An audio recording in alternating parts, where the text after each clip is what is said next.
मेरा छोटा भाई हमेशा मुझे घूर घूर कर देखता रहता था, जैसे कि मुझे कच्चा ही खा जाएगा।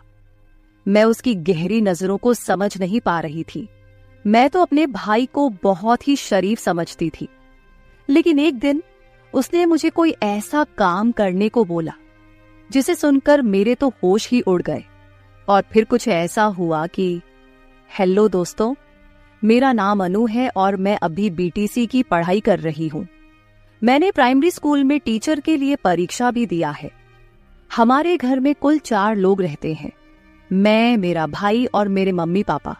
मेरी उम्र अभी 24 साल है। मैं अपने शरीर को पूरा मेंटेन करके रखती हूँ और रोज सुबह व्यायाम भी करती हूँ, जिससे कि मैं फिट रह सकूं। मेरे भाई की उम्र 21 साल है। हम दोनों एक दोस्त की तरह रहते हैं, जिस वजह से हम दोनों आपस में हर बात भी शेयर करते हैं। एक दिन मैं अपने भाई से कुछ सीक्रेट बातें कर रही थी। मैंने उससे पूछा, सचिन तुम्हें कोई पसंद है क्या? सचिन बोला, नहीं दीदी, अभी तक ऐसी कोई नहीं मिली। अगर आप जैसी मिले तब तो प्रयास करूंगा।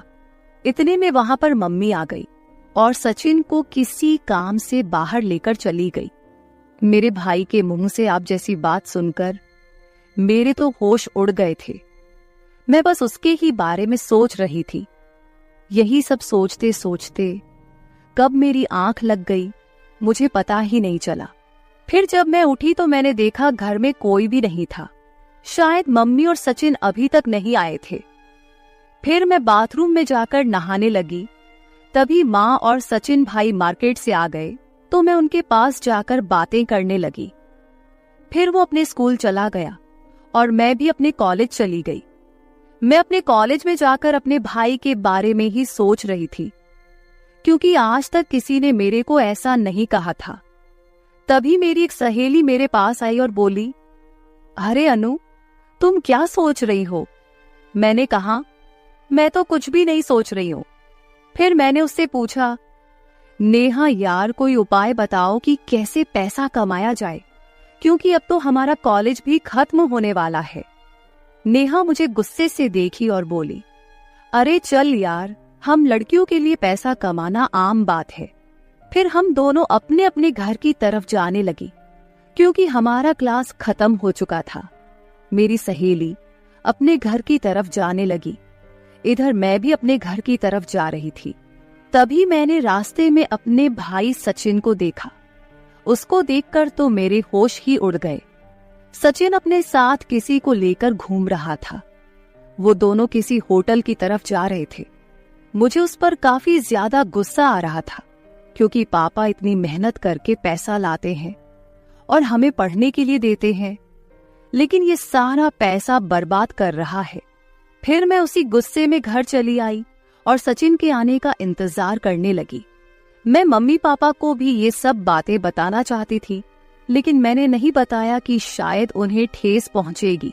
फिर शाम के समय जब सचिन घर आया तो मैं उसके कमरे में गई और देखा तो वो टीवी देख रहा था। मैंने उससे पूछा, सचिन, तुम मार्केट में ऐसे क्यों घूम रहे थे? उनके साथ मत रहो, वरना तुम्हें बर्बाद कर देंगी। उसने कहा, नहीं दीदी, मैं तो घूमूंगा। उनके साथ घूमने में काफी मजा आता है और मेरे लिए यही सही है। अब नहीं घूमूंगा तो कब घूमूंगा? वो मुझे गुस्से में बोल रहा था। मैंने उसे बहुत बार समझाया कि तुम ऐसा मत करो, लेकिन वह नहीं मान रहा था। मेरे बहुत कोशिशों के बाद वह बोला, ठीक है, उनके साथ नहीं घूमूंगा, लेकिन मेरी भी एक शर्त है। अगर तुम पूरा करोगी तो मैं उनके साथ रहना भी छोड़ दूंगा। मैं बोली, हाँ बताओ क्या शर्त है तुम्हारी? तो सचिन तुरंत बोला, जैसे मेरे साथ वो घूमती है, अब से तुम मेरे साथ घूमोगी और मेरी जरूरतों को भी पूरा करोगी। मैंने उससे कहा, नहीं, ये नहीं हो सकता। मैं भला क्यों तुम्हारे साथ घूमने लगूं? तो इस पर सचिन बोला, तो फिर ठीक है, मुझे मत समझाओ। मैं जो भी कर रहा हूं तुम मुझे मत बोलो। फिर मैं बोली, चलो ठीक है, शाम को सोचकर बताती हूं। इतना कहकर मैं उसके कमरे से अपने कमरे में चली गई और बैठकर सोचने लगी। अब मुझे पूरी तरह से समझ आ चुका था कि मेरा भाई मुझसे क्या चाहता है। फिर मुझे कुछ दिन पहले की बात भी याद आ गई कि वो मुझे क्यों इतने अजीब तरीके से घूर घूर कर देखता था।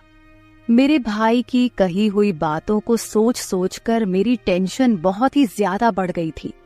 मैं अब तक यह सब एक्सपेक्ट भी नहीं किया था कि मेरा भाई भी ऐसा कुछ करने की सोच सकता है। मुझे तो लगा था कि मेरा भाई बहुत शरीफ है और आगे चलकर वह घर वालों का सहारा बनेगा और घर वालों को अच्छा खासा कमाकर लाकर देगा, लेकिन वह तो अभी से गलत कामों में पड़ गया था। लेकिन यह बातें सुनने के बाद मुझे एहसास हो गया था कि मेरा भाई खुद के साथ साथ घर वालों की और मेरी भी जिंदगी खराब करने वाला है। ये सारी बातें सोच सोच कर मेरे दिल की धड़कन इतनी बढ़ चुकी थी कि अगर कोई सामने रहे तो उसे आसानी से सुनाई दे जाए। मैं उसको पूरी तरह से समझ गई थी कि वह क्या करना चाहता है। मेरे पास तो बहुत बड़ी समस्या थी कि अब मैं क्या करूं। अगर मैं हाँ नहीं बोलूंगी तो वह उनके चक्कर में बर्बाद हो जाएगा और उसकी पढ़ाई भी खराब होगी।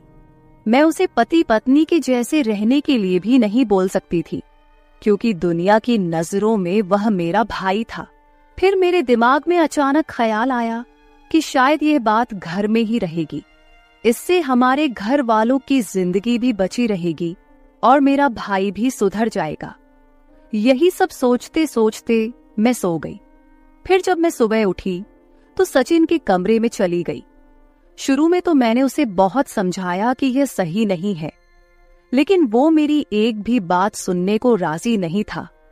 फिर मैंने उससे कहा, ठीक है सचिन, मुझे तुम्हारी शर्त मंजूर है, लेकिन चलो पहले हम शॉपिंग करेंगे।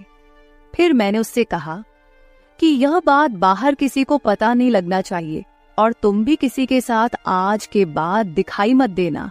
वह बोला, ठीक है, आज के बाद आप जैसा कहोगी मैं वैसा ही करूंगा। मेरे भाई से बातें सुनने के बाद मैं उनके पास गई, जिसके साथ मेरा भाई इधर उधर घूमता था, और उन्हें अच्छे से समझा कर आई। फिर घर आकर मैं मम्मी के पास चली गई और नाश्ता बनाने लगी। क्योंकि आज रविवार था तो हमें कहीं नहीं जाना था। फिर पापा और सचिन नाश्ता करने लगे और उसके बाद मैं और सचिन शॉपिंग करने चले गए।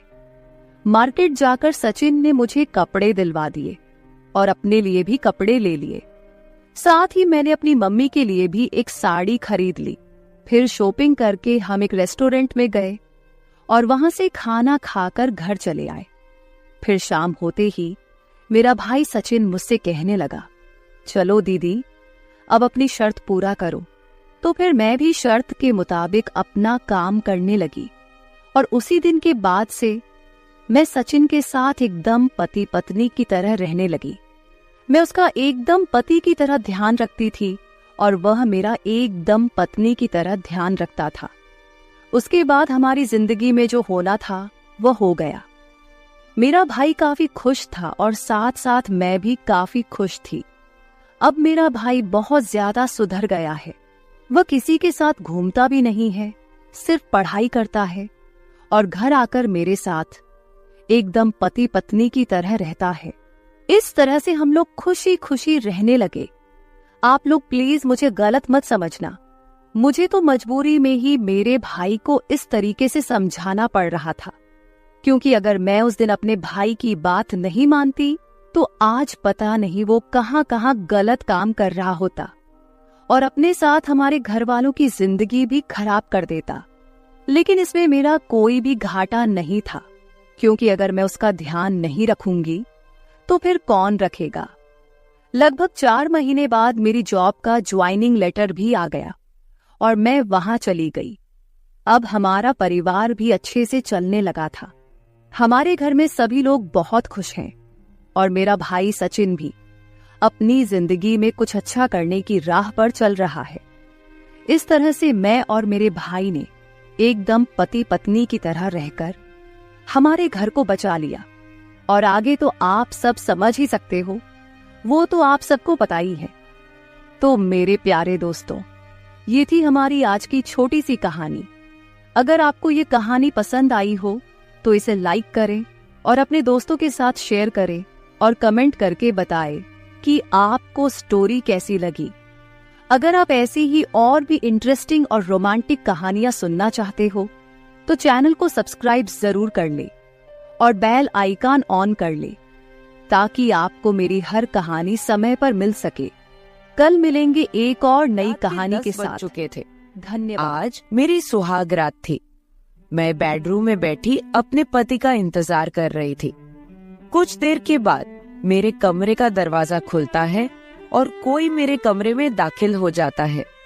जब मैंने अपनी नजरें उठाकर देखा तो मेरे होश ही उड़ गए, क्योंकि अंदर आने वाला इंसान मेरा पति नहीं बल्कि मेरा ससुर था।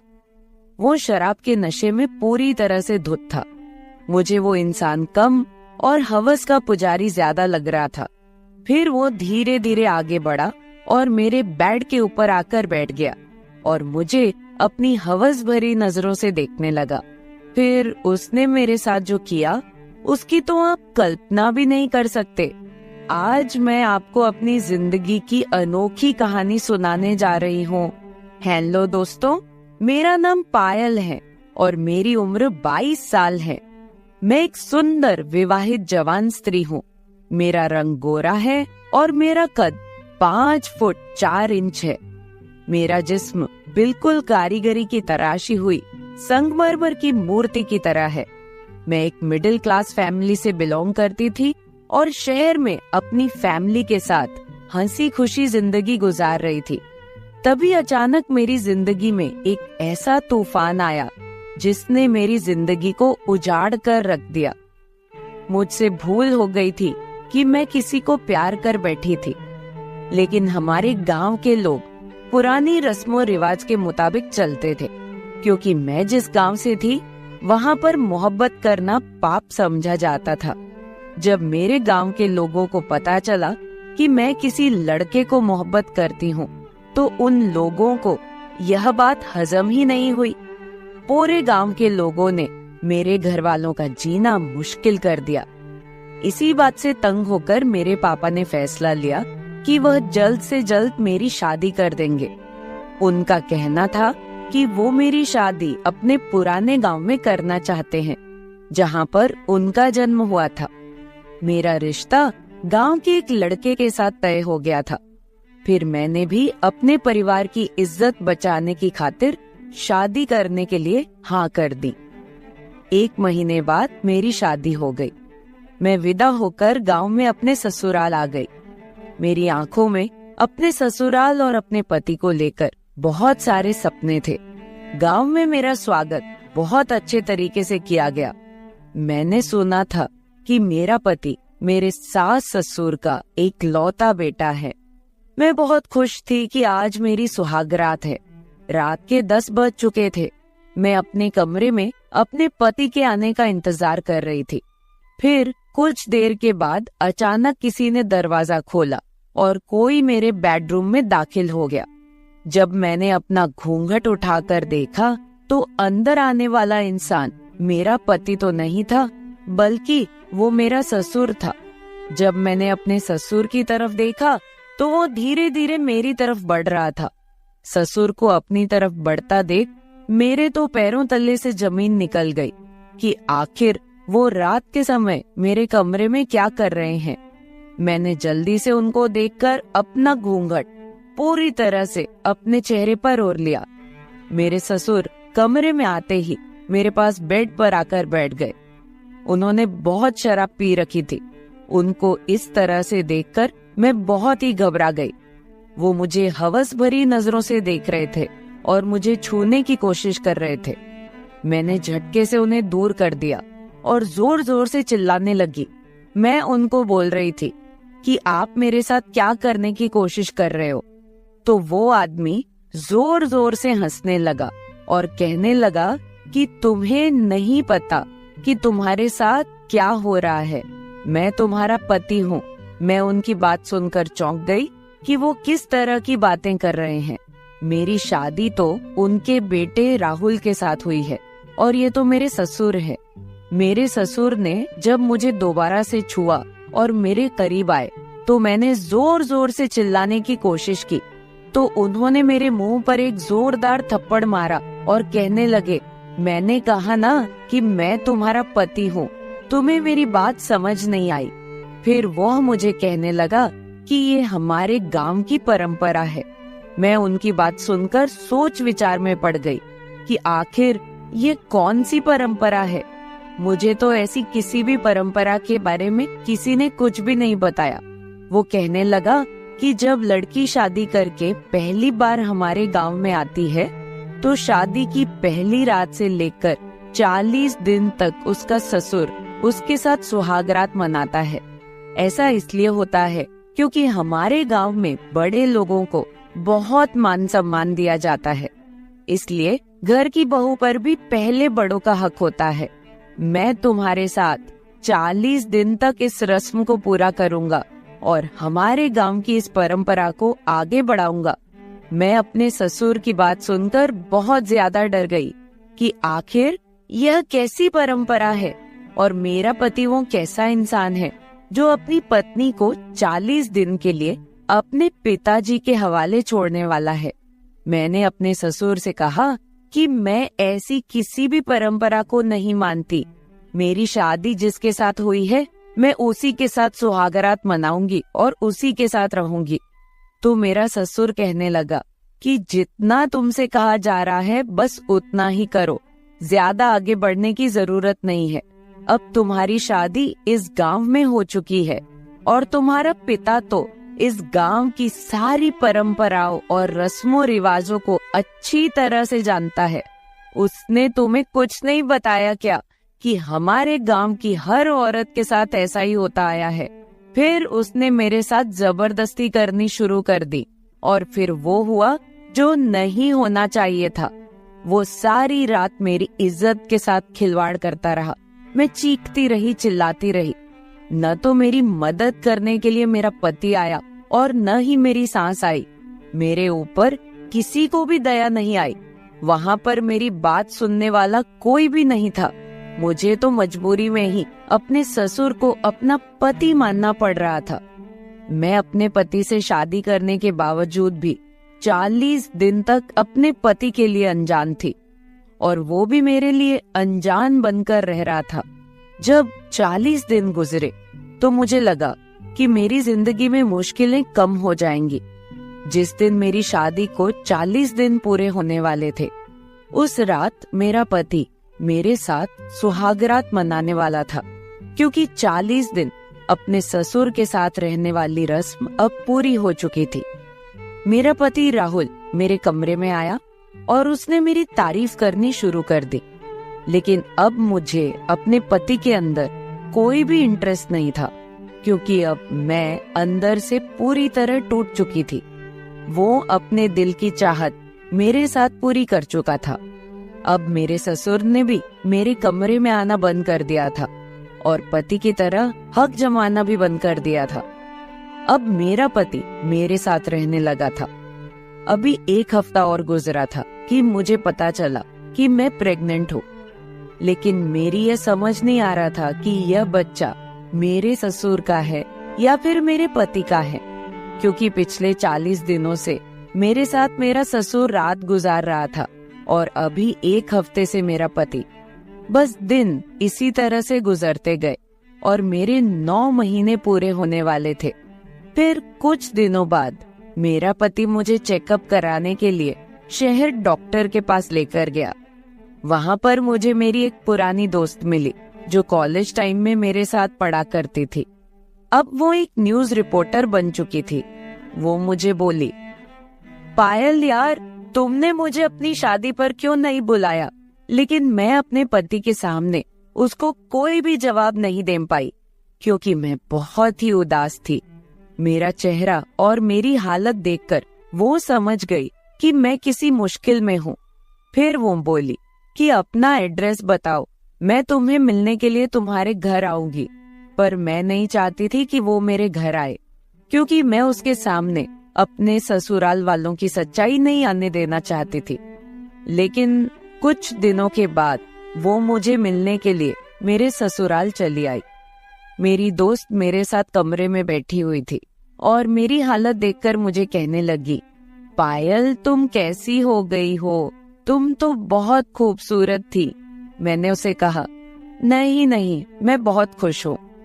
उसने मुझसे मेरी शादी की पहली रात के बारे में पूछा, मगर मैं उसे अपने बारे में बताना नहीं चाहती थी। जब उसने शादी की पहली रात का जिक्र किया तो मेरी आंखों में आंसू आ गए। मेरी आंखों में आंसू देखकर मेरी दोस्त समझ गई कि कोई बात तो जरूर है। फिर मैं भी अपने आप पर कंट्रोल नहीं कर पाई और मैंने उसे सब कुछ बता दिया कि शादी के बाद मेरे साथ इस घर में क्या क्या हुआ है। मेरी पूरी कहानी सुनकर मेरी दोस्त के तो होश ही उड़ गए। मैंने अपनी दोस्त से कहा कि मुझे किसी भी तरह से यहाँ से निकालो। मैं अपने बच्चे को इस घर में जन्म नहीं देना चाहती। मेरी दोस्त ने मेरी बहुत मदद की और अगले ही दिन वो मुझे घर से निकालकर पुलिस स्टेशन ले गई। हम लोगों ने मेरे ससुराल वालों के खिलाफ कंप्लेंट लिखवाई और मैंने सब कुछ बताया कि कैसे मेरे ससुर ने इतने दिनों तक मेरी इज्जत के साथ खिलवाड़ किया और मेरी सास जो मेरे ऊपर दिन रात जुर्म करती थी और मेरा पति जो खामोश होकर सब कुछ देखता रहा। जो भी मेरे साथ हुआ था मैंने सब कुछ बताया। फिर मेरी दोस्त ने कुछ मीडिया रिपोर्टर्स को बुलाया और हम पुलिस को साथ लेकर मेरे ससुराल पहुंचे। पुलिस ने मेरे ससुर, मेरी सास और मेरे पति तीनों को अरेस्ट कर लिया। अब वो तीनों जेल के अंदर अपने गुनाहों की सजा पूरी कर रहे हैं। फिर मेरी दोस्त मुझे अपने घर ले आई क्योंकि मैं वापस अपने माता पिता के पास भी नहीं जाना चाहती थी, क्योंकि उन्होंने तो मुझे इस नर्क में डाला था। कुछ दिनों के बाद मैंने एक बच्चे को जन्म दिया। अब मैं अपनी दोस्त के पास रहकर एक नौकरी कर रही हूँ, अपना और अपने बच्चे का पेट पाल रही हूँ। तो मेरे प्यारे दोस्तों, अगर आप लोगों को मेरी ये कहानी पसंद आई हो तो चैनल को सब्सक्राइब जरूर कर ले और बेल नोटिफिकेशन ऑन कर ले। एक प्यारा सा कमेंट करके बताए कि आपको मेरी स्टोरी कैसी लगी। कल मिलेंगे एक और वीडियो के साथ। मेरा नाम सोनाली है। मैं अभी 17 साल की हुई हूँ। मेरा रंग गोरा है और मैं दिखने में काफी खूबसूरत लगती हूँ। मैंने अभी जवानी की दहलीज पर कदम रखा था और मुझे एहसास हुआ कि मेरे घर में पैसों की बहुत कमी है, लेकिन कम उम्र होने के कारण मुझे अच्छे बुरे का कुछ खास पता नहीं था। मैं कम उम्र में ही पैसा कमाने के बारे में सोचने लगी और काम की तलाश में निकल पड़ी। फिर एक दिन मुझे मेरी चाची ने एक बड़ी फैक्ट्री के सेठ से मिलवाया। वो सेठ मुझे अपनी गाड़ी में बैठाकर अपनी फैक्ट्री की तरफ ले गया और मेरे साथ कुछ ऐसा गलत किया जिसकी कहानी मैं आपको अपने शब्दों में बताने जा रही हूँ। दोस्तों, मेरे घर में मैं, मेरी बड़ी बहन और मेरे पिताजी रहते हैं। मेरी बड़ी बहन का नाम पूजा है। मेरे पिताजी अक्सर बीमार रहते हैं और बाहर किसी काम पर नहीं जा पाते। इसी गरीबी की वजह से आज से कुछ साल पहले हमारी माँ भी हमको छोड़ के किसी के साथ चली गई। मैं अपनी आगे की पढ़ाई भी नहीं कर पाई।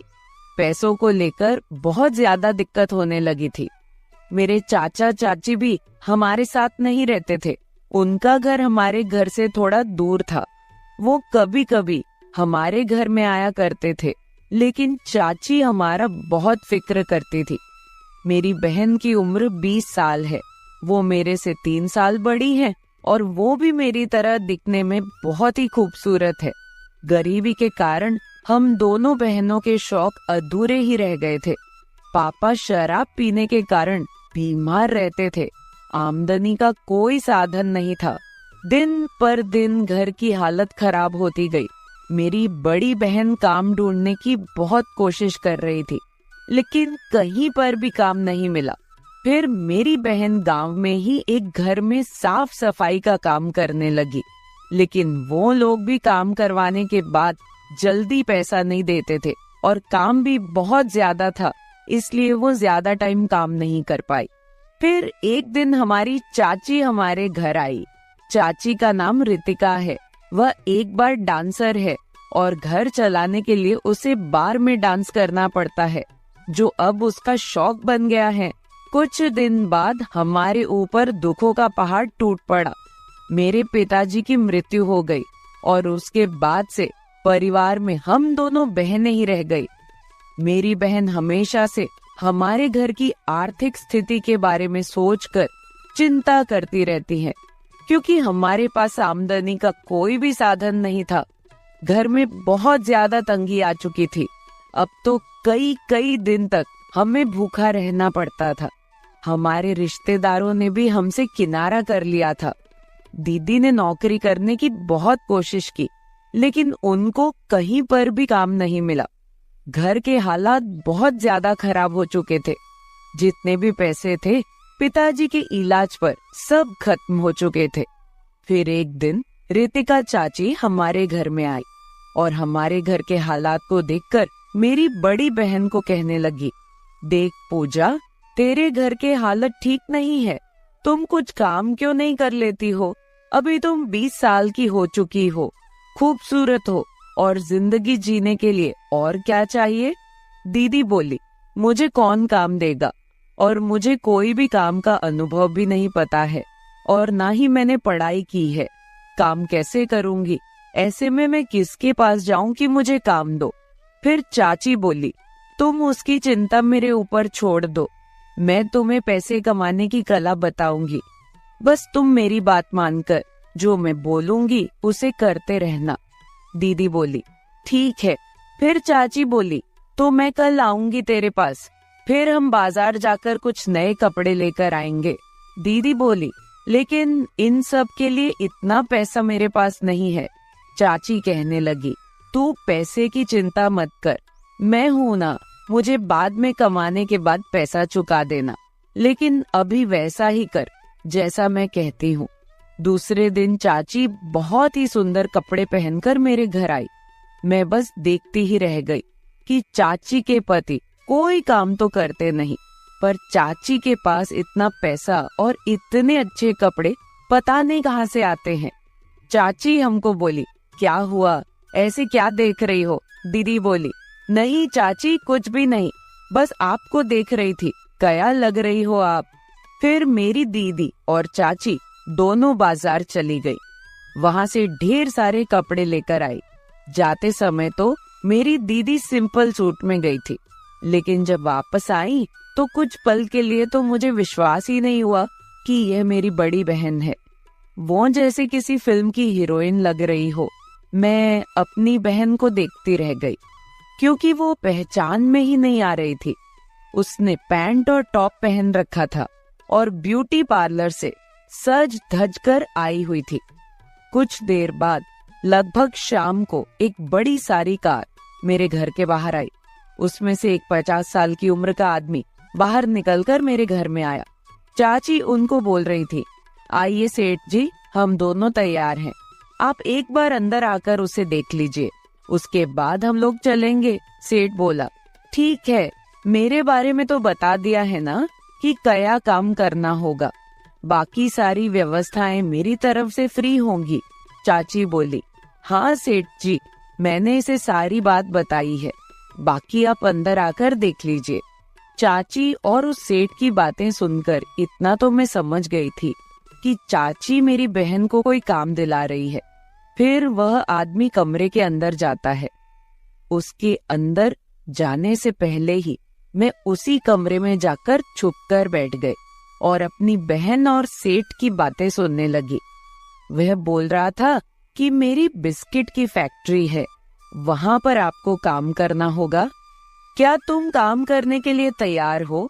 तुम अभी मेरे साथ फैक्ट्री चलो और तुम्हें सारा काम समझा देता हूँ और तुम वहां भी रह सकती हो। इसकी सारी व्यवस्थाएं मेरी होंगी और तुम्हें इसके बदले बहुत पैसे और कपड़े भी मिलेंगे। बाकी बातें मैं तुम्हें फोन करके बता दूंगा। दीदी बोली, ठीक है सेठ जी, मैं तैयार हूँ, लेकिन क्या क्या करना होगा मुझे? फिर चाची बोली, अरे आप लोग सब बातें यही करोगे या फिर फैक्ट्री में जाकर काम भी शुरू करोगे? चाची हम दोनों बहनों के साथ फ्रेंड के जैसे रहती थी, और हमारा बहुत फिक्र करती थी और हमारे घर में अक्सर आती जाती रहती थी। सेठ जी मेरी बहन को देखकर चाची को बोले, तुमने तो कमाल कर दिया, मुझे ऐसा एम्प्लॉय ही चाहिए था। चाची बोली, सेठ जी सब आपकी ही तो मेहरबानी है जो मैं आज इतनी सुखी जिंदगी जी रही हूँ। आपने मेरी बहुत ही हेल्प की है। वो सेठ मेरी चाची और मेरी बहन से बातें कर रहा था और साथ ही साथ मुझे अजीब सी नजरों से देख रहा था। उसके बाद सेठ मेरी बहन को मेरे सामने ही कार में बैठाकर फैक्ट्री की तरफ ले गए। चाची मेरे पास ही रुक गई। तब मैंने चाची से पूछा, मेरी बहन कौन सी ड्यूटी पर गई है, कितने घंटे की ड्यूटी है और कितना वेतन मिलेगा चाची? चाची बोली, बेटी इस नौकरी में वेतन फिक्स नहीं होता है, जितना भी होगा वो खुद बता देंगे। इसमें बड़े बड़े लोगों से जान पहचान होती है। आपको सिर्फ अपने काम पर ही फोकस करना पड़ेगा। खाने पीने का सारा इंतजाम फैक्ट्री में ही होता है। चाची बोली, क्यों तुम ऐसे पूछ रही हो बेटी? क्या तुम भी ऐसा काम करोगी? अगर हाँ कहोगी तो अभी बताओ, मेरे एक फोन पर बहुत से सेठ लोग आ जाएंगे तुम्हें लेने के लिए और तुम भी फैक्ट्री में काम के लिए लग सकती हो। बढ़िया कपड़े और सभी खाना पीना फ्री और मुंह मांगे पैसे भी। अगर तुम भी उस फैक्ट्री में काम करना चाहती हो तो बताओ, तेरी दीदी को भी पता नहीं चलेगा। बोलो। अब मैं सोच रही थी कि अगर मैं भी काम करने लग जाऊं तो घर के हालात और भी बेहतर हो सकते हैं, इसलिए मैंने हाँ बोल दिया। लेकिन कहीं ना कहीं डर बना था कि कहीं अगर मेरी दीदी को पता चला कि मैं भी नौकरी करती हूँ तो वो बहुत ही गुस्सा करेंगे। इसलिए फिर मैंने चाची को मना कर दिया कि मैं काम नहीं करूंगी। चाची बोली, ठीक है बेटा, जब भी मेरी जरूरत पड़े तो बोल देना, मेरा मोबाइल नंबर तेरे पास है। यह कहते हुए वह चली गई। लेकिन उनके जाने के बाद मैं अंदर गई और आईने के सामने खड़ी होकर एक तक अपने आप को देखने लगी। फिर अगले दिन से मैंने अपने आप को बहुत बदला, कपड़े पहनने से लेकर चलने और बात करने तक। ऐसे दिन बीतने लगे। फिर एक दिन अचानक मेरी बहन बोली, सोनाली मुझे कुछ फैक्ट्री के काम के सिलसिले से 1 महीने के लिए मुंबई जाना है। तू चाची के साथ उनके ही घर पर सोने के लिए जाना। अगर कोई जरूरत पड़े तो चाची को बोल देना। तेरे रहने को लेकर मेरी चाची से बात हो गई है। मैंने बोला, ठीक है, लेकिन आप किसके साथ जा रही हो और ऐसा क्या काम है जो 1 महीने तक आप मुंबई में रहोगी? इतना पैसा कहाँ से आएगा? तो मेरी बहन ने कहा, मुझे सेठ जी अपने पैसे से लेकर जा रहे हैं। उनका कंपनी का कुछ काम है, फैक्ट्री की कोई डील है। मुझे थोड़ा थोड़ा एहसास हो रहा था कि जैसे मेरी बहन मेरे से कुछ छुपा रही हो। अगले दिन मेरी बहन सेठ जी के साथ चली गई और मैं सारा दिन अपने घर पर रही और फिल्म देखकर दिन काटने लगी। शाम को चाची मेरे घर आई। चाची काफी खूबसूरत कपड़े पहनकर आई थी, टॉप और जीन्स, जो बहुत ही सुंदर ड्रेस थी। चाची मुझे बोली, अरे बेटी क्या कर रही हो? मैंने कहा, कुछ नहीं चाची, ऐसे ही बैठी हूँ। आज आप काफी सुंदर लग रही हो इन कपड़ों में। कब खरीदे आपने? काफी महंगे लग रहे हैं। चाची बोली, कल ही मार्केट गई थी और वहाँ से खरीद कर लाई हूँ। अगर तुमको भी पसंद आए हैं तो मैं तुमको भी मार्केट से लेकर दूंगी। चाची मुझे बोली, मैंने जिस काम के बारे तुम्हें बताया था उस पर क्या सोचा तुमने बेटी? ऐसे मौके बार बार नहीं आते हैं। देख, तेरी बहन भी नहीं है और तेरा घर भी खाली है। इस 1 महीने में कम से कम 2 से 3 लाख रुपए कमवा दूंगी। सेठ को फैक्ट्री के काम के लिए और लोगों की बहुत जरूरत है। बोल, क्या बोलती है? और जब तेरी बहन वापस आ जाएगी तब तुम नौकरी छोड़ देना। किसी को भी कानों कान खबर भी नहीं लगेगी। क्या बोलती हो तुम? मैंने चाची से कहा, क्या सचमुच आप मुझे नौकरी दिलवाएंगी? लेकिन क्या करना होगा पहले यह तो बोलिए। चाची बोली, अभी यह तो फैक्ट्री में जाकर ही पता चलेगा कि तुम्हें कौन सा काम मिलता है। हर एम्प्लॉय के काम अलग अलग होते हैं। उसके बाद मैंने चाची को नौकरी के लिए बोल दिया और चाची ने सेठ जी से बात की और मेरी नौकरी पक्की कर दी। कुछ देर बाद सेठ जी मुझे लेने के लिए घर आ गए। मैं सेठ जी के साथ गाड़ी में बैठ गई। वो मुझे एक सुनसान फैक्ट्री की तरफ लेकर गए। वहां जाकर उस सेठ ने मेरे साथ कुछ ऐसा काम कर दिया कि मैं किसी को मुंह दिखाने के लायक नहीं रही। मुझे उम्मीद ही नहीं थी कि वो सेठ एक हवस का पुजारी निकलेगा। मुझे जब सेठ की सच्चाई का पता चला तो उस वक्त मुझे बहुत बड़ा झटका लगा। मेरी जिंदगी के वो पल मुझे कभी नहीं भूलेंगे जब मेरी जिंदगी बर्बाद हुई थी। मैं बहुत पूछता रही हूँ कि मैंने अपनी चाची और उस सेठ के ऊपर विश्वास करके खुद ही अपनी जिंदगी क्यों बर्बाद की है। गरीबी की वजह से हम दोनों बहनों की जिंदगी ही खराब हो गई। हमारी खुद की चाची ने ही हमारे साथ इतना बड़ा धोखा किया। शाम होते ही वो सेठ मुझे घर छोड़ गया।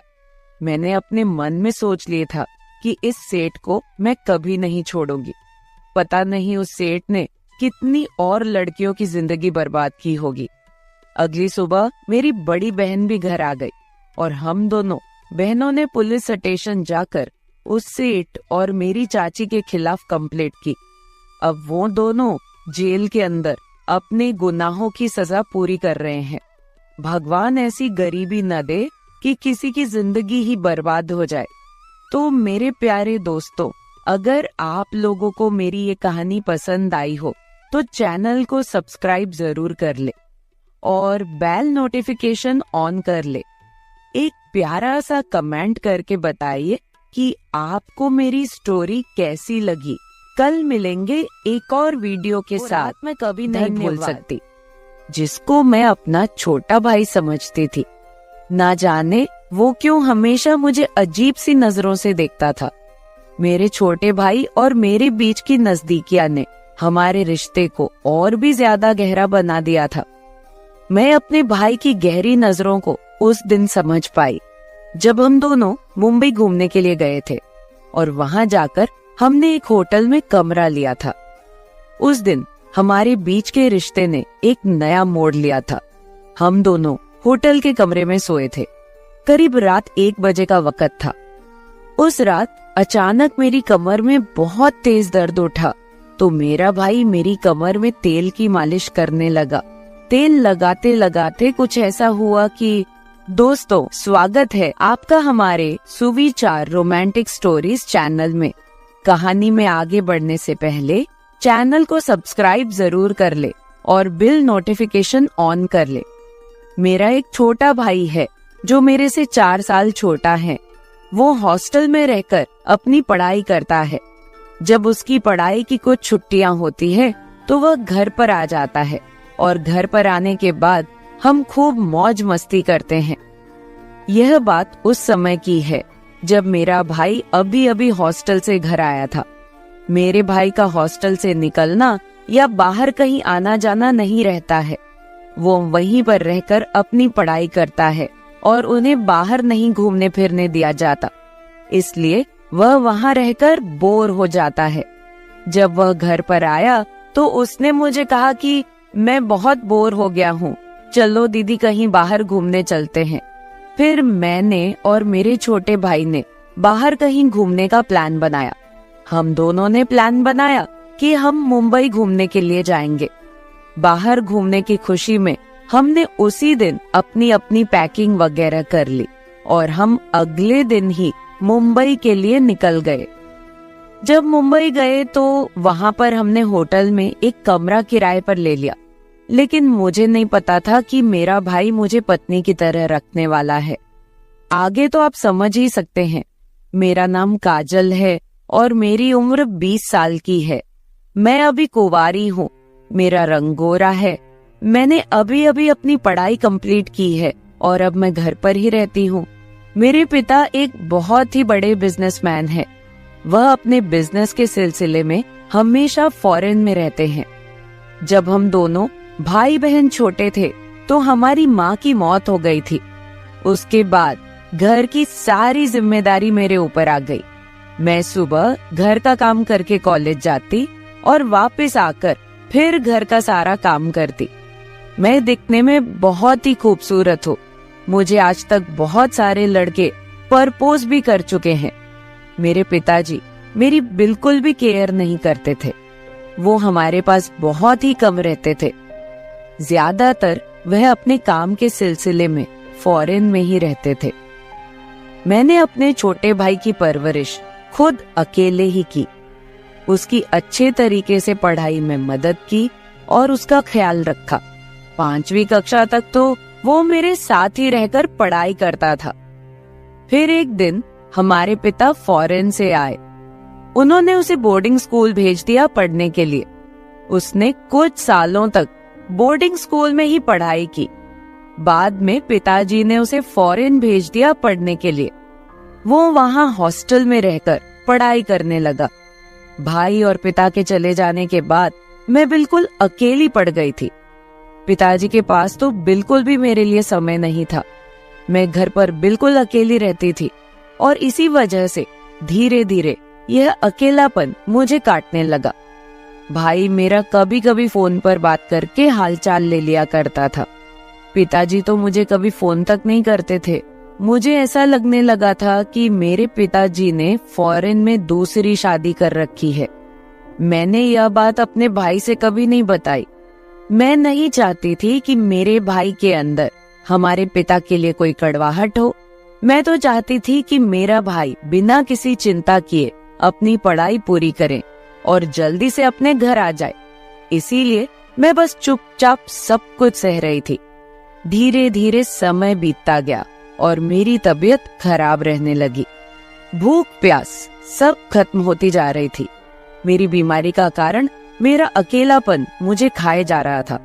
डॉक्टर को दिखाया तो उन्होंने कहा कि आपको किसी के साथ की जरूरत है जो आपका आपके साथ रहकर ध्यान रख सके और आपको हमेशा खुश रख सके। डॉक्टर ने मुझे सलाह दी कि आपको ऐसी कहीं खुली जगह पर जाना चाहिए जहां आपका मन बहल सके। मैं अकेली थी, इसलिए डॉक्टर ने मेरे भाई को फोन करके यह सब बातें बता दी। अगले ही दिन मेरा भाई हॉस्टल से घर आ गया। उस समय गर्मी की छुट्टियां चल रही थी तो वह कुछ दिन के लिए मेरे साथ रहने आ गया। फिर अचानक से भाई ने कहा, चलो दीदी अपना सामान पैक कर लो, चलो मैं तुम्हें मुंबई घुमा लाता हूँ। मैं मना कर रही थी तो वह जिद पर अड़ गया और कहने लगा कि डॉक्टर ने आपको थोड़ा घूमने फिरने के लिए कहा है। आप यहाँ से थोड़ा बाहर निकलेंगी तो आपको अच्छा लगेगा। और हाँ, अपने लिए अच्छे अच्छे कपड़े पैक कर लेना। मेरे भाई ने कहा, जैसे कपड़े आप कॉलेज जाते वक्त पहनती थी। मैं कॉलेज जाते वक्त जीन्स टॉप पहनती थी, लेकिन पिताजी को ये सब कपड़े पसंद नहीं थे। वो मुझे हमेशा सिंपल सूट सलवार पहनने के लिए बोलते रहते। मैंने कहा, वह सब मैं अब कहाँ पहनूंगी। भाई ने कहा, बस आप रख लो, यहाँ नहीं तो वहाँ पहुँचने पर पहन लेना। वहाँ कौन सा आपको पिताजी देखने वाले हैं, आपकी पुरानी यादें ताजा हो जाएंगी। फिर भाई के कहने पर मैंने अपने लिए अच्छे अच्छे कपड़े पैक कर लिए। हमारी ट्रेन रात के 11 बजे की थी। अगले दिन हम मुंबई स्टेशन पर पहुंच जाते हैं। स्टेशन पहुंचते ही हमने वहीं पास में ही एक होटल में रहने के लिए कमरा लिया।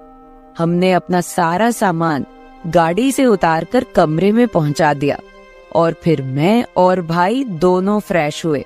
मैंने सिंपल सूट पहन रखा था तो मेरे भाई ने कहा, यह क्या दीदी, आप सूट की जगह जो दूसरी वाली ड्रेस लाई हो उनमें से कोई पहन लो। मैं आपको वैसे ही देखना चाहता हूँ कि आप कैसी लगती हैं। फिर जब मेरे भाई ने कहा तो मैंने दूसरी ड्रेस पहन ली। मेरा भाई मुझे देखते ही कहने लगा, दीदी आप कितनी अच्छी लग रही हो। दोस्तों, मेरा भाई बस मुझे खुश करने की कोशिश कर रहा था। फिर भाई ने मुझे मुंबई की सैर कराई। हम दोनों खूब घूमे फिरे। उसके बाद मैं थक गई।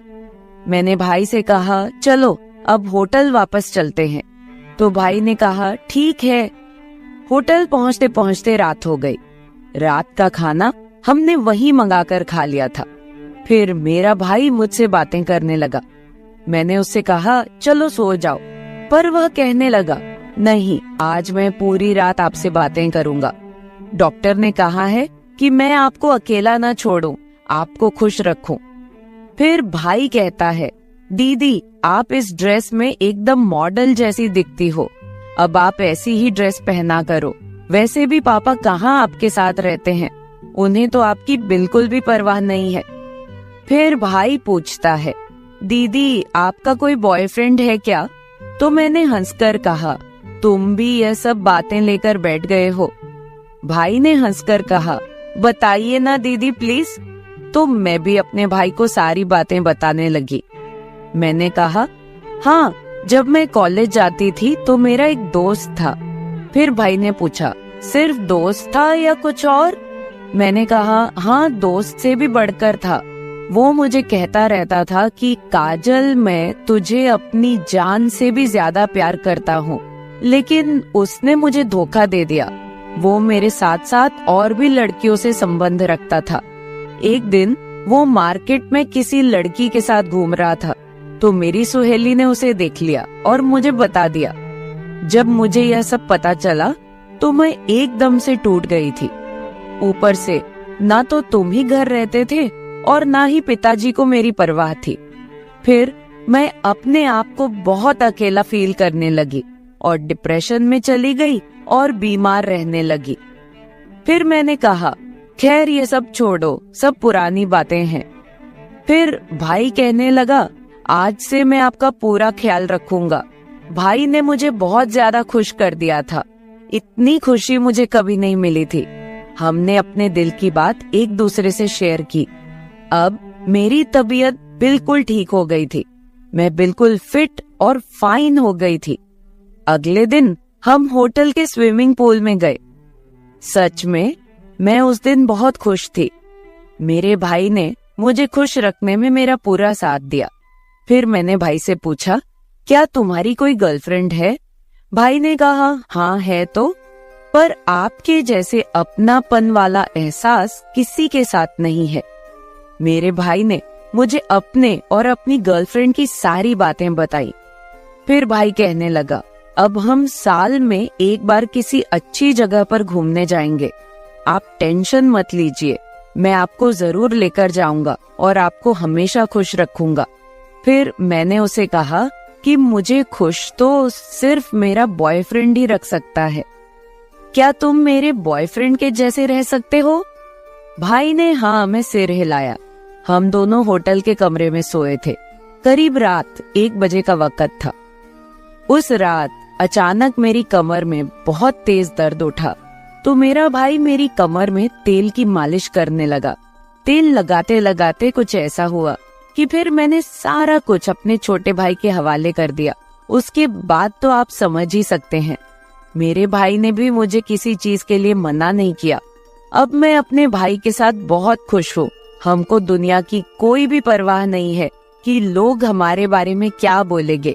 मेरे प्यारे दोस्तों, अगर आप ऐसी ही और भी इंटरेस्टिंग कहानियाँ सुनना चाहते हैं तो चैनल को सब्सक्राइब जरूर कर ले और बिल नोटिफिकेशन ऑन कर ले। कमेंट बॉक्स में बताएं कि आपको मेरी ये स्टोरी कैसे लगी। कल मिलेंगे ऐसी ही एक और वीडियो के साथ। धन्यवाद।